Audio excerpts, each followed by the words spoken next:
Hi everyone, welcome back to another video. Today I'm gonna analyze the 7th episode of Higurashi Sotsu, which was released this Thursday, and it was a pretty fantastic episode. It got me very excited to see more. Also, it did give us quite a bit of answers to what exactly happened in Tatarimashi.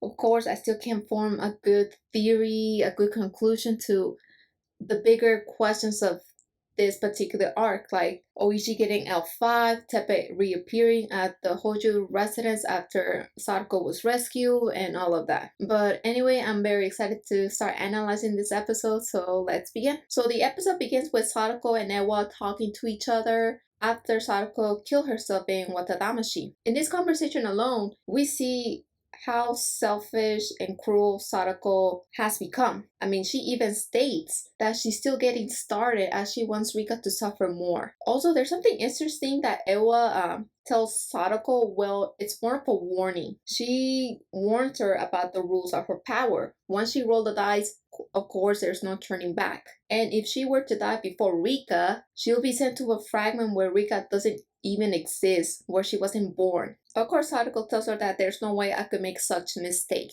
Then we see Rika waking up and, of course, talking to Hanyu to what exactly happened in Watadamashi. Unfortunately, she believes that Shion killed her, thinking that Watadamashi is the same fragment as Watanagashi. Rika starts getting frustrated and starts kind of taking her anger on Hanyu because of her lack of powers, and also she starts getting frustrated at her own self that she's unable to prevent anyone from dying, and that even includes herself. Hanyu, of course, feels guilty that there's nothing that she could do to help her, and the best thing she could do right now is just give her a hug. We then jump to Rika and Satoko having a conversation about Rika's dreams, and Satoko stating that they're a sign that she's doing something bad, thinking of something bad. I mean, this scene alone got me very irritated and angry at Satoko for literally stating that she's being ungrateful, and her thoughts about leaving Hinamizawa are blasphemy. I mean, there's nothing wrong about having a dream,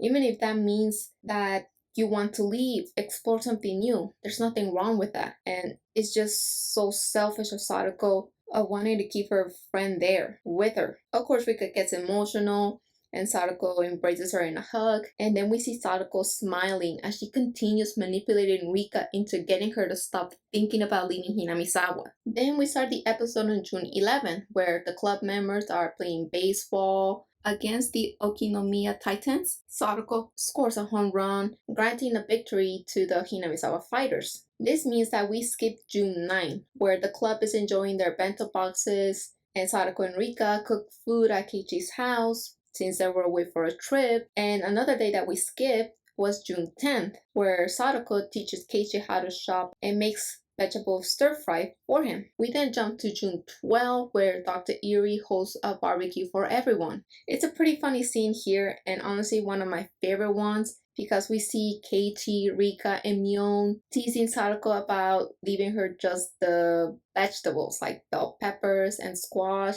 and of course Sadako using Rena for protection. I couldn't stop laughing at this scene after I watched it again, knowing that Rena is a real danger when she's on her cute mode. Also, we don't see a couple of things here, and it's a good thing that I went to rewatch Go to refresh my memory. We don't see Keiichi's conversation with Coach about Sadako. We also don't see Shion at the barbecue party, who of course is surprisingly getting along with Sadako, despite being the total opposite in Tatarigoroshi. Also, we don't see Mion and Keiichi talking together about Satoshi. However, we do see the moment Sadako leaves with the excuse to go grocery shopping, and instead of doing that, she heads to Tepe's place and plays Mahjong with his friends. After Tepe's friends leave, Sadako notices that Tepe hasn't spent all the money she helped him win on horse racing, which is a callback to episode 4 of Higurashi Sotsu. Sadako then asks his uncle to move with her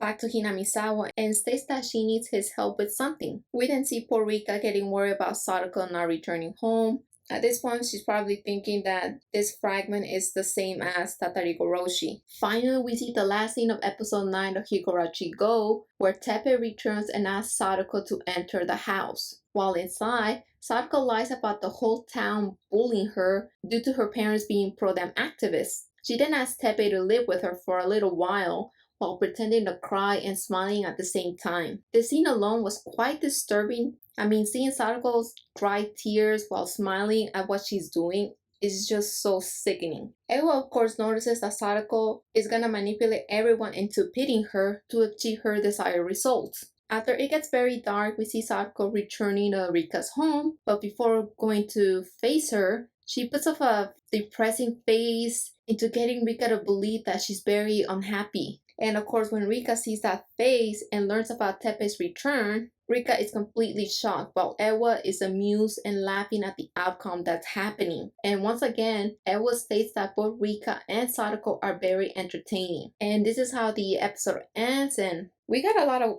answers here for the very first episode of Tataradamashi, like where Sadako goes after leaving the barbecue party earlier and why Teppei returned to Hinamizawa. This also explains kind of it, but probably we'll get an answer for the next episode. Sadako not coming, well, actually arriving late to school on the 13th, but there's something that bothers me about that day. If my memory is not bad, I remember that after Sadako refuses to stay for club activities, Mion forgets about the club's rules, which is very strange and weird. I'll definitely have to review that episode closely and see if that's actually Mion. But man, there's still so many mysteries left for Tataridamashi, but I'll definitely have to wait until the next episode to get more clues, so I'll be able to form more conclusions and theories to how Sadako managed to screw up this world. Because one of the answers we have here, the main reason why Teppei returns, and seeing that Teppei is not a bad person. He's actually trying to be a better person, which is